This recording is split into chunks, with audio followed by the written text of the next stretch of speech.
Hello, and welcome.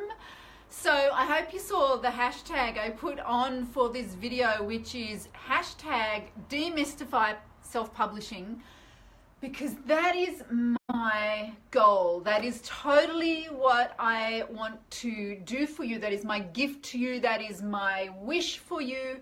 That is my goal for doing all of this stuff that I do, because I know that from personal experience what this process is like and how incredibly empowering it is, how transformative it is to write a book. I know all of that, but I also know that the thing that stops most people from walking this path is not that they don't want to do it, it's that they don't fucking know where to start. And because of that perceived huge roadblock in their way, they don't start. They don't know where to start, so they don't start. I guess that kind of makes sense. So hashtag Demystify self-publishing, it's what it's all about. So I'm Kylie Ansett. I am the author whisperer, and I help indie authors get their books out of their heads and into the world easily and efficiently so that you can start making a difference and $1, because that's you. I know you've got a message to share, you've got a story to tell, you want to grow your business, all of those good things. They're all incredibly valid reasons to write a book. But what if you just think, well, where do you start? Where do you start, Kylie? All well and good. I've got an idea. I know I want to do it. I know how beneficial it would be, but where do I start? So that is what we're talking about today. Where do you start on this self-publishing journey? So as you do gather, I want to demystify this, because I think the biggest problem we have is we overcomplicate it and we actually make it more of a big deal than what it is. So that's kind of the beauty of this. It is far simpler than you think it is. If you've got an idea, like this is where most people are, they have a little nub of an idea, a little thing that they've been, toying around with in their head, or maybe it's something that they've teased out a little bit and it's got a little bit more kind of structure and substance to it, but that's as far as it is, because they look at all these books on these shelves and they go, how does it get from that to that? How does the magic happen? So first of all, we are so blessed to live in this era of self-publishing, and by that I mean there is a platform called Amazon. You've probably heard of them. You've probably used them, for crying out loud. And the reason I love Amazon, even though I'm not massively big on giant corporations, but hey, if they serve us, then why the fuck wouldn't we utilize them? And what is so fabulous about Amazon is that it is a platform that brings your book to the world. And by the world, I mean the world. It's one of the biggest websites, I guess that's what I'm trying to say, platforms in the world. I think Google is the only one more visited than Amazon. And the beauty of Amazon is that when people visit Amazon, they come with their credit cards in their hands, waving them, going, I'm here to spend money. I'm not here just to do research, or I'm not here to find out what time it is in California or whatever the hell else you use Google for. I'm here to buy something. That's why people are going to Amazon, to buy something. They don't even have their credit card in their hands. They've got their credit card already plugged in to the system. How amazing is that? So because we are so blessed to be living in this era of self-publishing, we can use that. That means that no longer do we have to go cap in hand to a publisher and say, please, will you publish my book? And the publisher goes, no, because they don't get my book because they're tapped. Okay, this is the big problem with traditional publishing. They are tapped into a market that has been. I mean, there's not that many that are future orientated. I know they probably like to think they are, but the point is that most of them are very much stuck in their old ways, and the way of the future is so, it's like technology. It's so rapidly changing that you need to be on the cutting edge of what's happening. And as a self-publisher, we can get a book out of our heads and selling on Amazon in a matter of days. Like if you wanted to, you literally could. A publisher simply can't do that. So anyway, I'm not here to trash publishers. I've done plenty of live streams and blog posts about that in the past. This one is about how to demystify the process, because I want you to realize just how easy this is and how possible it is for you to do it. This is something that you can do. So you start with that idea. Okay, so you've thought, this is something I want to, this is my message. This is my calling. I need to get this out there. And I know a book is the ideal format for it. And that is where it starts. Okay.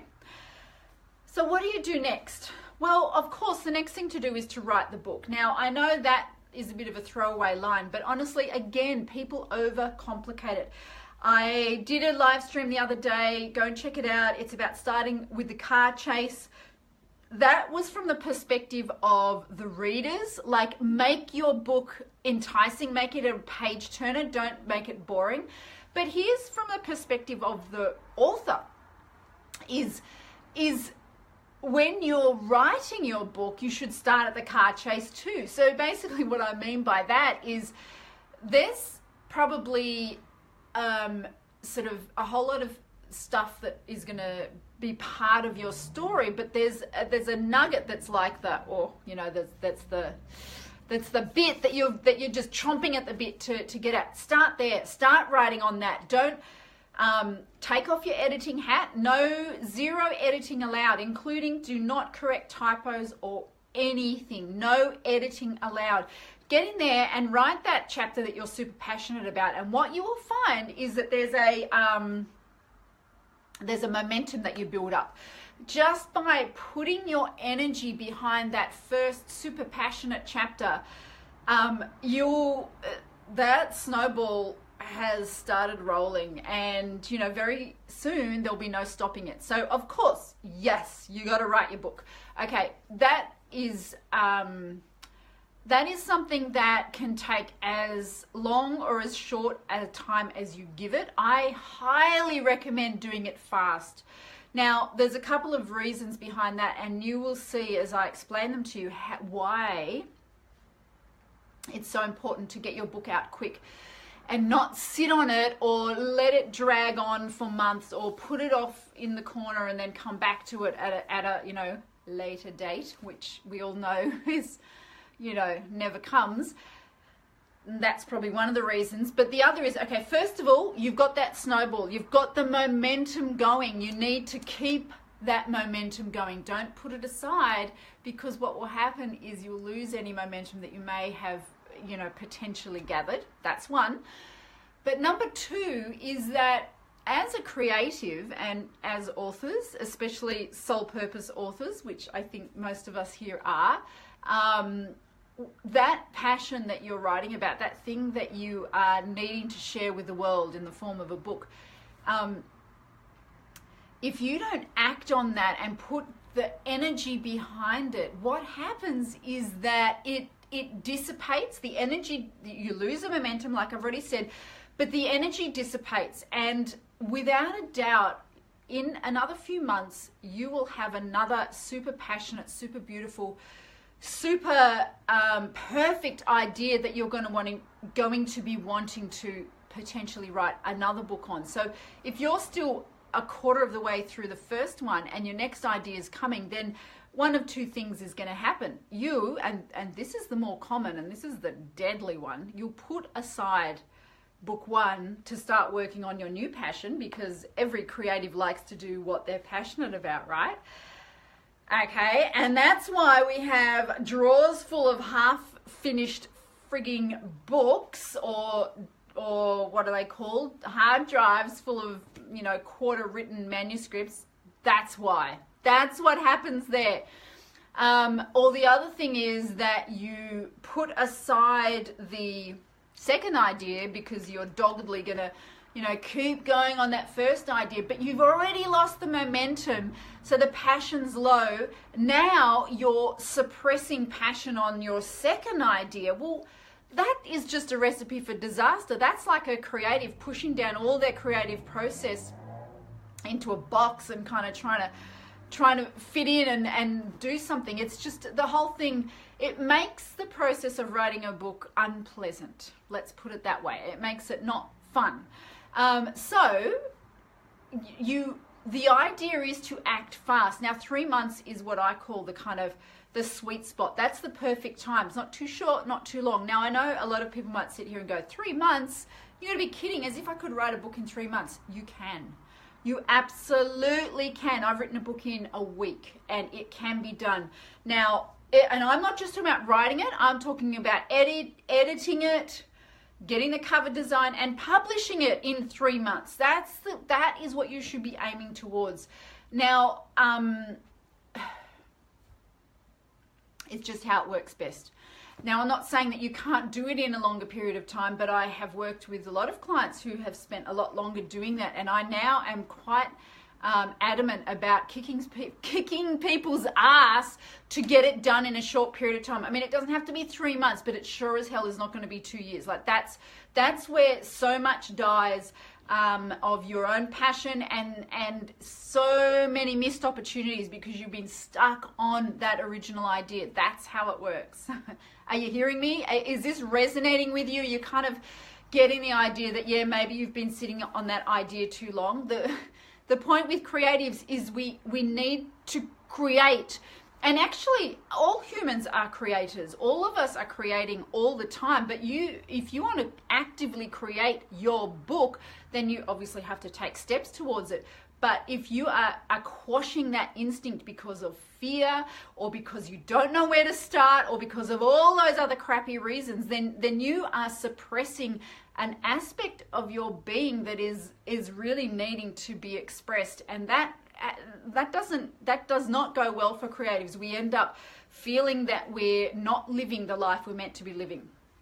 I know that's kind of like a big claim, but if you can relate to what I'm saying, then you'll understand where I'm coming from. Okay, so that's the first thing, writing the book. But now, how do you actually how do you self-publish it? What is this self-publishing thing? What does that mean? This is where hashtag demystify self-publishing even more so. What happens here is if you have that manuscript that you have created, getting it onto Amazon and published could not be easier. If you are interested, I created a step-by-step training. It's like 15 minutes long of me self-publishing my book in both hard copy and ebook format. And if you want that, like just drop a hell yeah below and I will send you that training. It could not be easier. We are so blessed to live in this day and age. Even 10 years ago, self-publishing was a clunky kind of... That was someone trying to call me. Using my phone to call me. Let me just make sure that's on silent. Okay, so 10 years ago, could you self-publish? It's not to say that you couldn't. Hey, hell yeah, hey, I will send it to you. It's not to say that you couldn't do it, but it's so easy now. Honestly, if you have your manuscript ready, it can take a matter of minutes. I am not even kidding. Now, okay, I'll be honest, there are a couple of steps that you need to do between I've written my book and I'm uploading it to Amazon, but they are super simple too. Let me explain what they are. Number one, you need to have it formatted. Now you can do that yourself. Go onto YouTube there and say formatting a Microsoft Word document for Kindle. or formatting a Microsoft Word document for CreateSpace. CreateSpace is the platform that Amazon uses to publish hard copy books. These days you can even do it through Kindle as well, but I'm not going to go into that right now. So if you want to, you can do that yourself. It's not that hard. I did it with one of my books, but now I pay someone else to do it because it's a bit time consuming. So you need to format it. Easy peasy. You need to have a cover design. Now, I am super proud of the cover that I'm super proud of all my covers. And that's how you should feel, okay, about your cover, is that, to me, being able to stand next to my cover and be proud of it is really important. So for that reason, it is worth spending some money on employing a designer, rather than bootstrapping it and doing something kind of not great yourself. So getting a cover design. Now, again, you can spend dollars or thousands of dollars. You can really do any amount that you want. That's your choice. But yeah, you need a cover design. Okay, so yes, you need to get that done. And third is you need an editor. Now, you need to self-edit, of course, but it's really good to get someone else with an eagle eye, and obviously if they're professional, even better, but they don't have to be, to go through and make sure that your manuscript is up to scratch, like you haven't got stupid typos or grammatical inconsistencies and all that stuff that just makes reading your book a chore. With my first book, I actually got my mother to edit it, and she was well qualified for that because of like who she is. You know, I knew that she would be a good person to do it, and she was.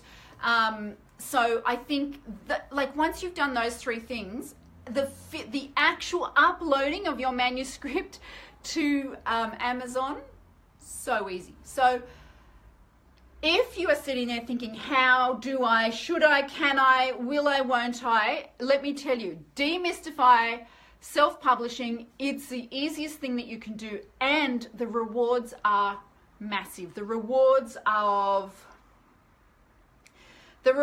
being able to share your message in your way with the world. And like when I'm saying Amazon, it kind of is the world. 44 million visitors a day. That's not to say they're all going to be buying your book. That would be nice, but you have a massive platform. So you just creating something on your own personal website, you know, the difference between how many people you'd be able to access compared to getting it on Amazon, and the amount of people that you can connect with and who can hear your message. I mean, I get emails all the time from people saying how much they've gotten from my books. I get people onto my mailing list so they become part of my tribe every single day from my books. I have people who then go on to do sort of high-end courses or one-on-one coaching with me because of my books. None of those people I would have had access to, hey there, if I had not have done that. So that's my message for you today. Hashtag demystify self-publishing. Please don't overthink it. If you are passionate and you have a message that you need to get out, then do it. You will not regret it. It will be the best, most transformative journey that you take. And you are going to love the book that I'm currently working on, because it's about all of this stuff, and I'm going to be so excited to share that with you. Thank you so much for watching. Thank you for spending your time here with me. If you are interested in getting that step-by-step process of uploading, let me know in the comments below and I will send it to you. I might even just put a link in the comments, but it'd be nice for you to comment to me, and I can connect with you that way. And if you want some more bespoke, that's a word that some people really hate. If you want some more individualized, specialized, one-on-one coaching, my packages are on special at the moment.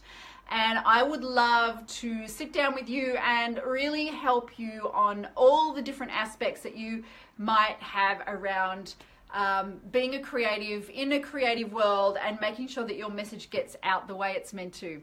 Okay, that's it for me today. Write like no one's watching, and don't forget, the world needs your message. So right now, bye.